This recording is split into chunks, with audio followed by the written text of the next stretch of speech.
Kulappally mega lodge ഉടമയെ കാപ്പ നിയമപ്രകാരം police arrest ചെയ്തു. വല്ലപ്പുഴ കുറുവട്ടൂർ നെടിയടത്ത് ബഷീറിനെയാണ് പോലീസ് കാപ്പ നിയമപ്രകാരം കരുതൽ തടങ്കലിലാക്കിയത്. ലോഡ്ജിൽ അനാശാസ്യ പ്രവർത്തനം നടത്തിയതിന് നിരവധി തവണ ഇയാൾ അറസ്റ്റിലായിരുന്നു.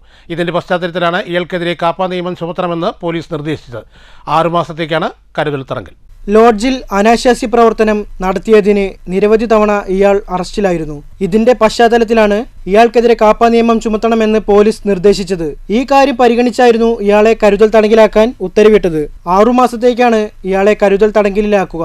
കഴിഞ്ഞ ഫെബ്രുവരി 8-ന് ബഷീറിനെ അനാശാസ്യ പ്രവർത്തനം നടത്തിയ സംഭവത്തിൽ പോലീസ് അറസ്റ്റ് ചെയ്തിരുന്നു.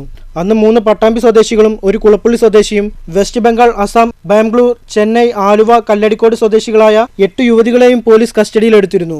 ലോഡ്ജ് ഉടമ വിവിധ സ്ഥലങ്ങളിൽ നിന്നും യുവതികളെ എത്തിച്ച് ലോഡ്ജിൽ താമസിപ്പിച്ച് ഇടപാടുകാർക്ക് കാഴ്ചവെച്ച് വരുമാനം ഉണ്ടാക്കുന്നതായും പോലീസ് അന്ന് കണ്ടെത്തിയിരുന്നു. ലോഡ്ജിൽ നിന്ന് ഗർഭനിരോധന ഉറകളും ലൈംഗിക ഉത്തേജന മരുന്നുകളും പോലീസ് കണ്ടെത്തി.